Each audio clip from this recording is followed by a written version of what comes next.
Well, I know it's been a while, but this is kind of where I'm at, which I still got to remember to torque the harmonic balancer down. And then I did have to order new valve covers because these rockers are the lock nuts, jam nuts stood up higher. I actually have to get new rocker studs because these are a little on the short side. I think you can see how far the lock nut is down inside there. I got the new valve covers to clear them. They're just steel chrome. I was looking for something that was more closer to the factory ones for the GTO, and these were the closest I could find.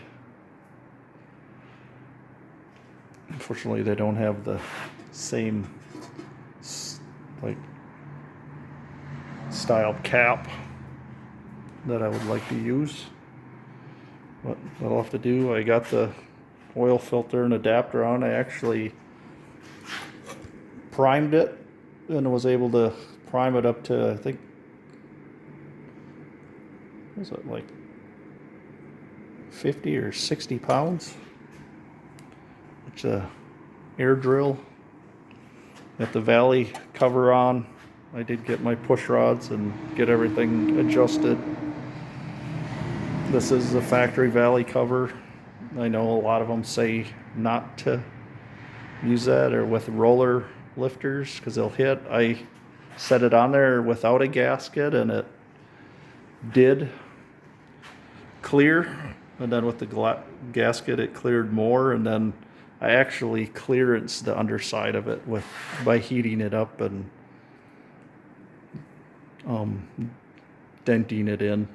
So I'm hoping it'll have plenty of clearance. At the moment, I'm not sure what I'm going to do about the intake. It's going to have to be some grinding done on it. I don't think this is the one I'm going to use. Like, these edges have to be ground down to fit against the valley pan. They're hitting it right now, so it's holding it up. The ports actually have to be opened up to match the heads. If I use this one, I don't know. I'll have to see. Wait until the Black Friday deals come on. See what I can find. Chevelle's still down. As you can see, it's become a bench. Still haven't gotten the pin out of the back. Got a bigger hammer and a different punch, and the thing's like catching on something in there pretty bad. And I did start taking my 455 apart finally. And this is the cam out of it. Disregard the comp cams box. That was the one the roller cam came in for the other engine. But this one was actually bought used back in, I don't even know, 2002, I think. And I got new lifters. I had bought new lifters for it that were like a back then too. So it's actually wearing, been in there since 2002. Everything looks pretty good. I think I put new rings and bearings and stuff in this back in, I don't even know, 2015, 2016. So it's kind of lived a life of being street driven at first, and then driven to the track and raced, and then lately when it's letting it old, it's just been kind of raced. But so far everything's looking good. The cam bearings actually look pretty good still so far. Crank looks good. Yeah, I got these are Like, these are the rod bearings. You can see they're kind of wearing. I don't know, not real bad, but it's got some marks at them.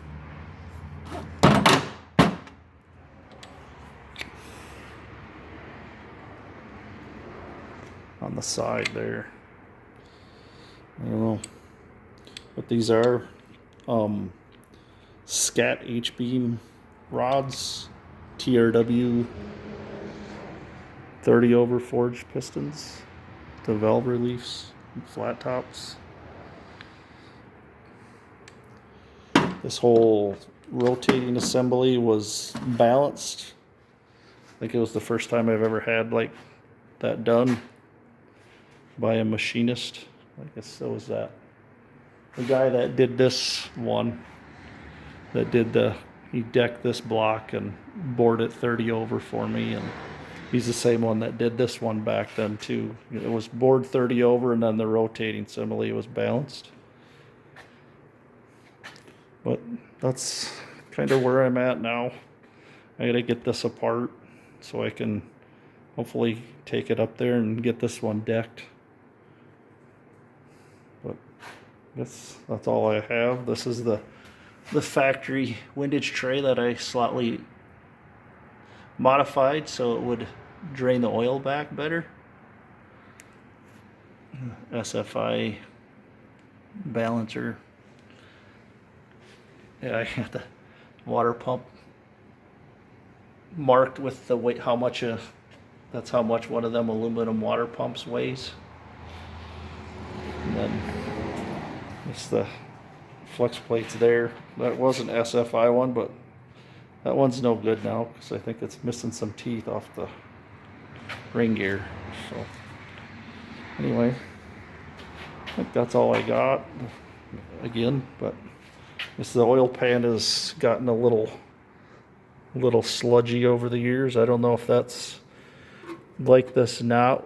Just got like that because maybe it had some antifreeze in it, because you remember this engine did blow a head gasket, so that might be from antifreeze probably getting down in there. The oil was actually right there.